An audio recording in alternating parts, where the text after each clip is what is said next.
Hello and welcome to the initial Roguecast from Rogues Gallery Comics and Games here in Round Rock, Texas. I'm Randy. I'm Nick.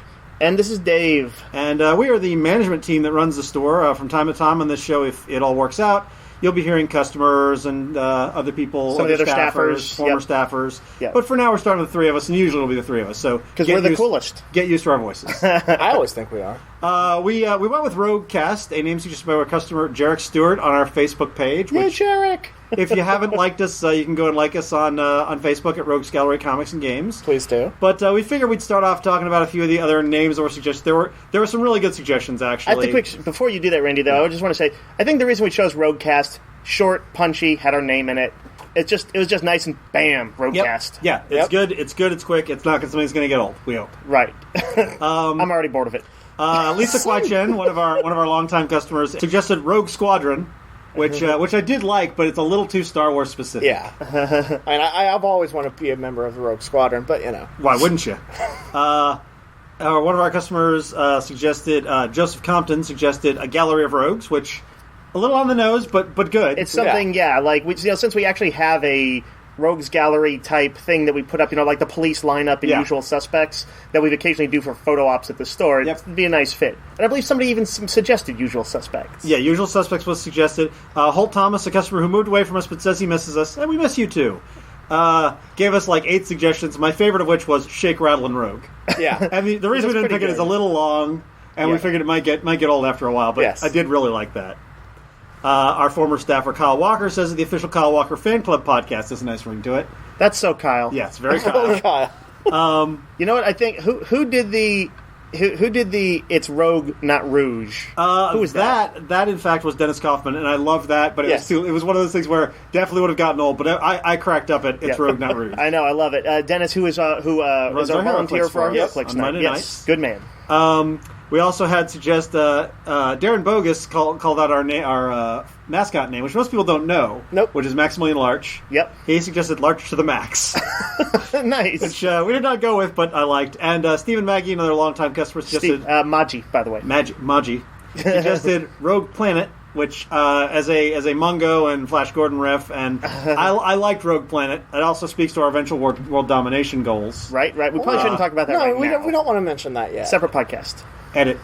Dude, is that what you do? You just say and edit? And then another one said, Going Rogues Gallery, which was from John Bailey, and that was kind of fun, too. And then we had Ramblin' Rogues, and another last-minute favorite from Tina, Rogue Rage. Nice. See, yeah, that's one that's tempting. But we're not going to be angry. We're going to be upbeat and happy, so Rogue Rage wouldn't work. Yep. There might be a little rage. Might be a little rage. With you guys, yes. Rage. But we will try to keep these things positive and light. And I think broadly our plan is we're going to talk about sort of pop culture, stuff that we're reading, we're watching, and the maybe branch out later. Stuff we're into right now.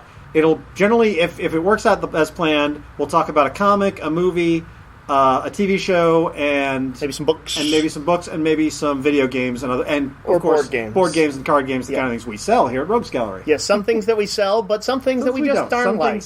Yeah, we just like. And for our initial batch of stuff, we'll start off with the comics segment. Eventually there might be cool music for this, but right now there's not.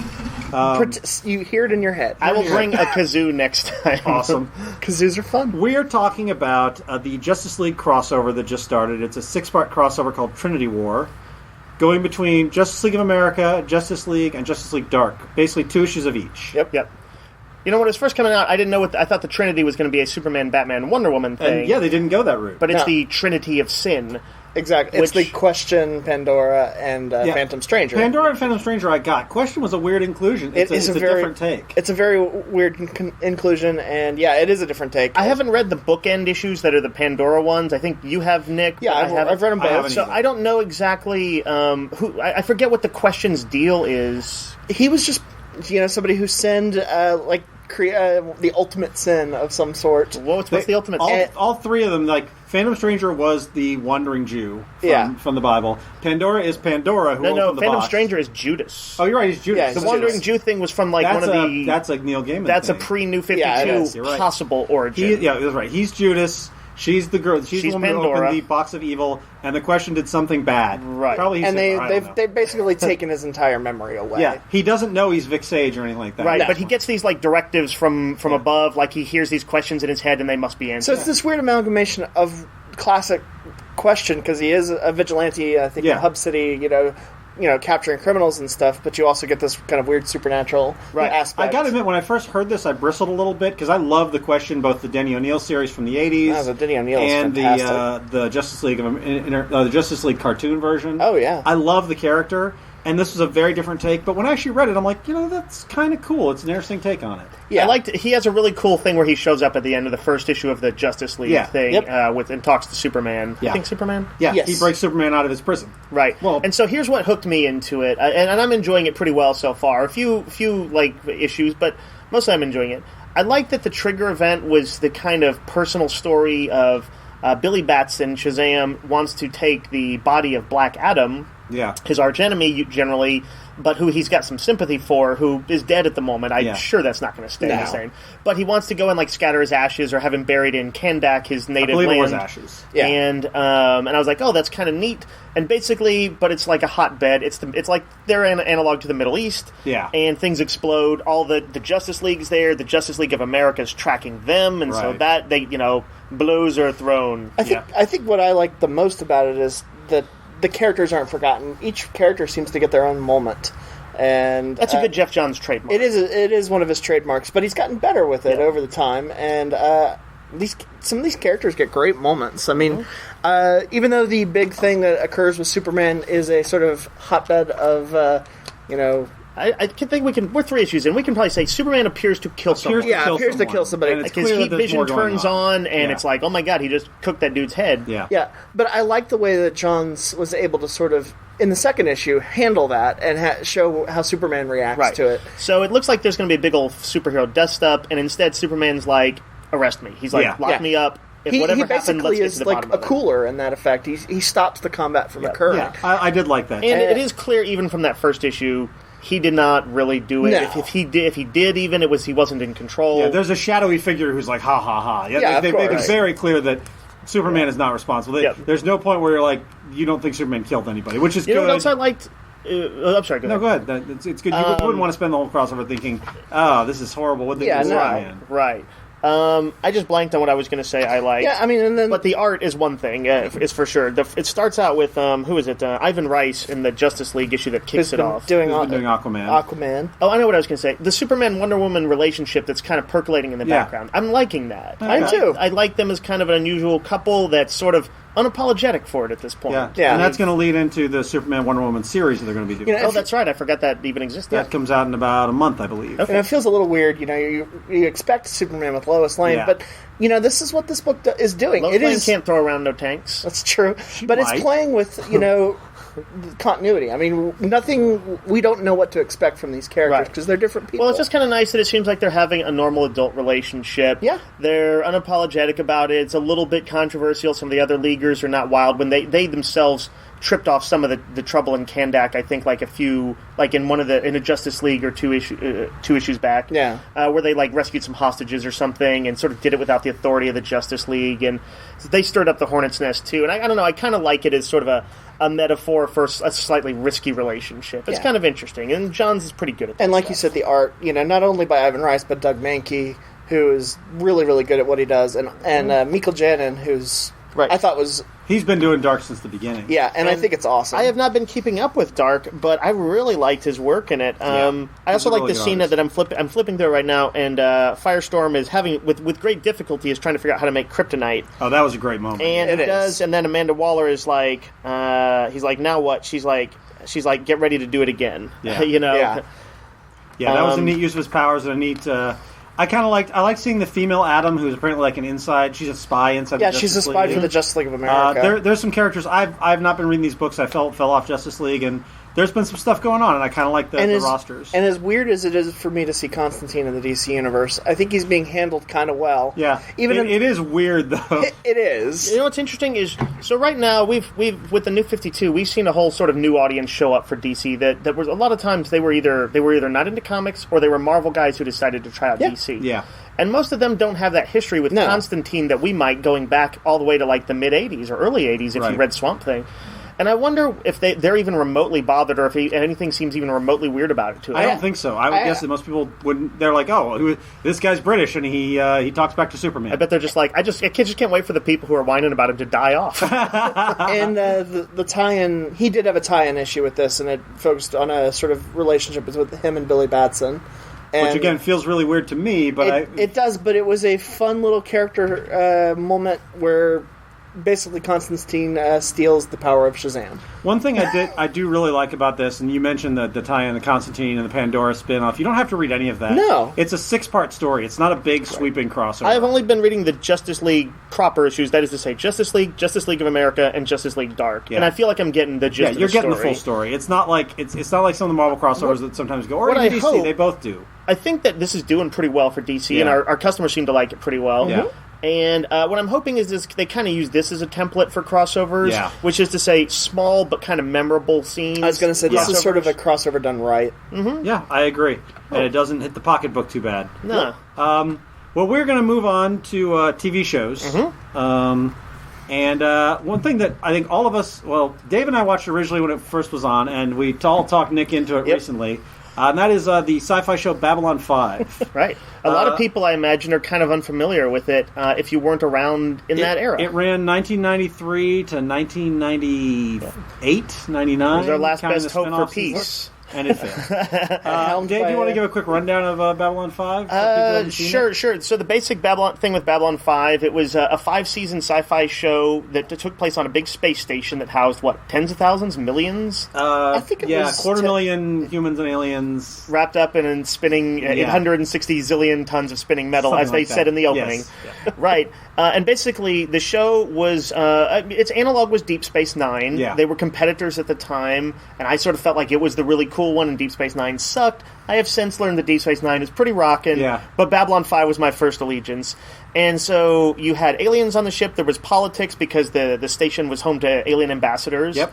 And there was space pirates and all that stuff going on, but this was a more realistic sci-fi thing than Star Trek, and it showed very human characters.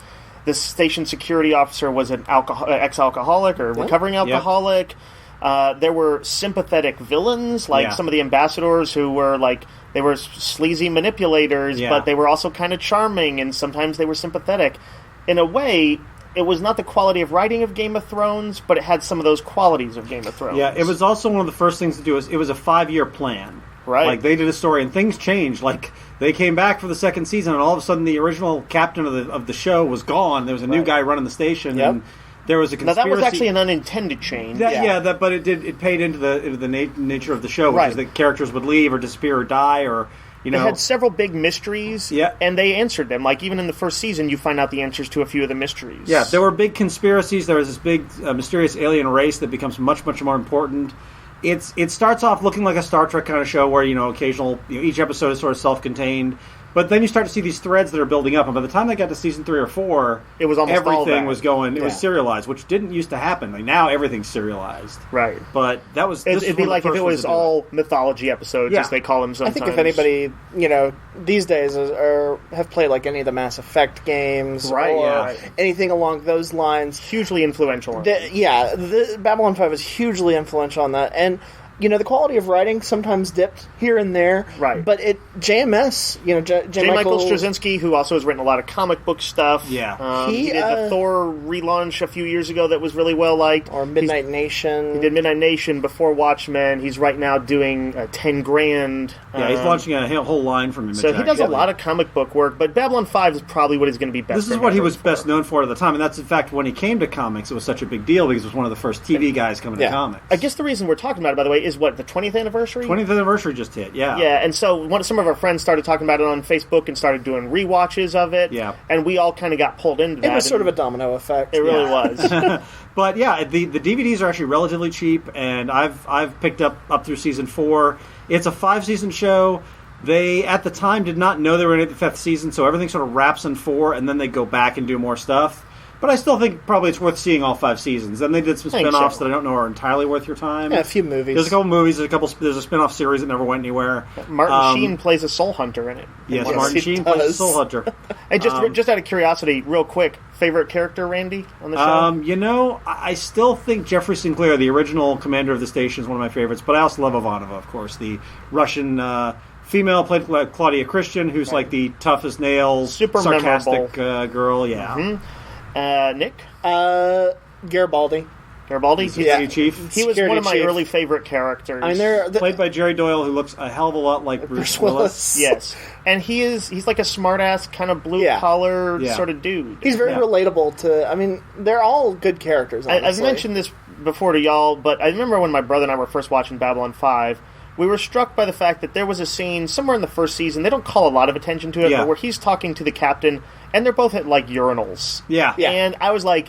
This is so not Star Trek, and I love it. Yeah. Well, I mean, even in one of the episodes, they have a scene about how you zip your fly on a spacecraft because they had to kill time. Yeah, and there's stuff where they do an episode where the doctor puts them on diet plans and they're not happy about it. Yeah. This is a very lived-in universe. It feels like they're still human, even though it's 2258. Yeah, and they're dealing with huge things. So, there's a market on the station. There's also a black market on the station, and there's crime on there and all sorts of stuff because it's just so big. It's basically like a functioning city. And they do a lot of interstellar politics. I mean, it's a different kind of sci-fi show. But you didn't answer my question. Character, which y'all know, and I'm rewatching, and I'll see how I feel about him after a few seasons. But Londo Mollari, the peacock-haired alien, the Centauri. Centauri, yeah. Their race is sort of like meant to be an analog to like an aging British Empire that is in decline. They wear these sort of gaudy British type uniforms that look like they're Napoleonic. Also sort of Roman Empire. I mean, they've got the sword dueling and all that. And early on, he's kind of I guess I'd say a little bit buffoonish. Yeah.